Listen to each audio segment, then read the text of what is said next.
ہم ابو بکر صدیق والے ہیں۔ ہم کون ہیں؟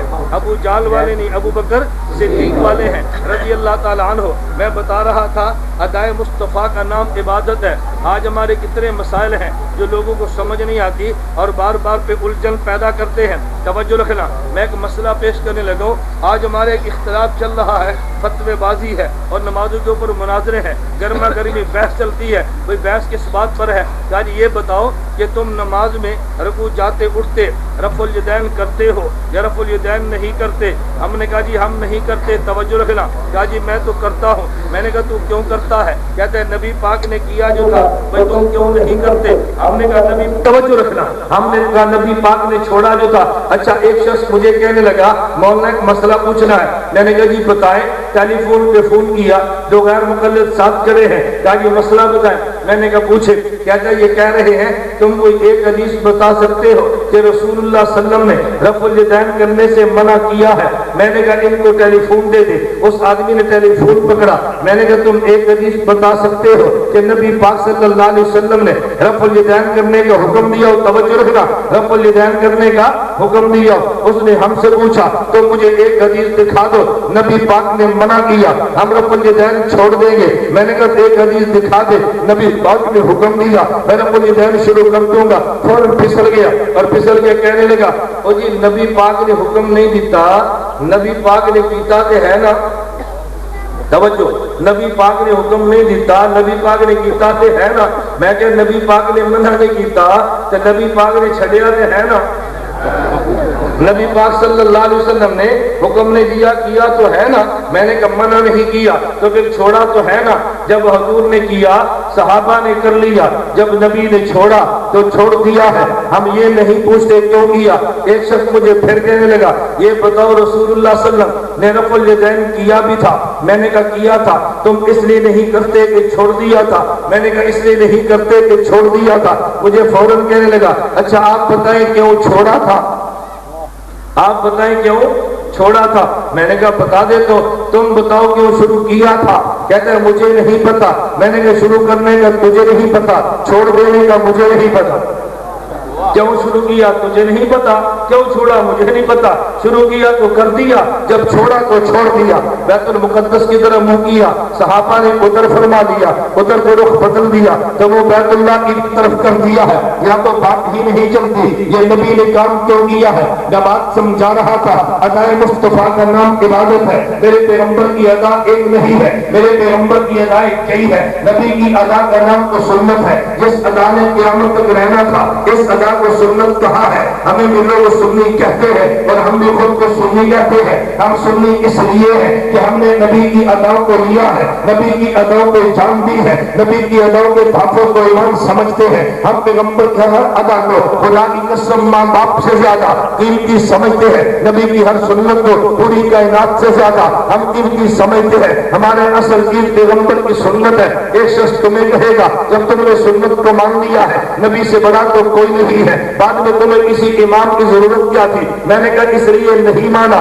کہ امام ان سے بڑا ہے، ہم نے اس لیے مانا ہے کہ امام ان کی بات کو لکھا ہے۔ بات توجہ سے سمجھنا، استاد سبق پڑھا دیتا ہے، شاگرد کو لکھ لیتا ہے، لوگ شاگرد کی کاپی دیکھ کے یاد کرتے ہیں۔ کوئی بندہ کہتا ہے اب یہ کاپی کس کی ہے؟ کیا یہ فلاں شاگرد کی ہے؟ تو لوگ کہتے ہیں تم نے استاد کو چھوڑ دیا ہے۔ ہم نے کہا چھوڑا نہیں ہے، استاد کے علم جو شاگرد نے لکھا ہے ہم نے اسی علم کو لیا ہے۔ ہم خود کو حنفی اس لیے کہتے ہیں میرے پیغمبر کی جو سنتیں ہیں وہ امام ابو حنیفہ نے جمع کر کے ہمارے حوالے کر دی ہے، تبھی تو خود کو حنفی کہتے ہیں۔ ایک شخص کہنے لگا کہ تم اپنی نماز کو دیکھو تو نماز کو حنفی کہتے ہو۔ میں نے کہا پھر کیا کہنا چاہیے؟ میں نے کہا تم بتا دے کیا کہنا چاہیے؟ کہتے ہیں حنفی کیوں کہتے ہو؟ جب کلمہ تم نے نبی کا پڑھا ہے تو نماز کو حنفی نہ کہو نا، نماز کو نبوی کہو۔ میں نے کہا تیرا مولوی تقریر کرتا ہے اور قرآن تقریر کہتا ہے کہ یہ حدیث بخاری کی ہے، اپنے مولوی سے پوچھنا یہ بخاری کی نہیں، یہ تو رسول اللہ کی۔ الحمدللہ رب العالمین والعاقبۃ للمتقین والصلاۃ والسلام علی رسول الکریم ربنا آتنا فی الدنیا حسنۃ وفی الآخرۃ حسنۃ وقنا عذاب النار۔ یا اللہ ہمارے اس پروگرام کو قبول فرما، آنے والے سب کا آنا قبول فرما۔ حضرت نے جو بیان کیا ہمیں اس پر عمل کی توفیق عطا فرما، ہمیں صحیح عقیدہ نصیب فرما، صحیح عمل نصیب فرما، صحیح اخلاق نصیب فرما، پوری دنیا کے مسلمانوں کی حفاظت فرما، دینی کام کرنے والوں کی حفاظت فرما۔ اے اللہ قاری صاحب کے مدرسے کو قبول فرما۔ اس جلسے میں جتنے لوگوں نے شرکت کی ہے، مال حلال اس میں لگایا ہے یا اپنا وقت لگایا ہے، اشتہار لگائے ہیں، جتنی محنت کی ہے اللہ ساری قبول فرما۔ اے اللہ بارہ میں رحمت وہاں عطا فرما جہاں انسانوں کو ضرورت ہے۔ وصلی اللہ تعالی علی خیر خلقہ محمد وعلی آلہ و اصحابہ اجمعین۔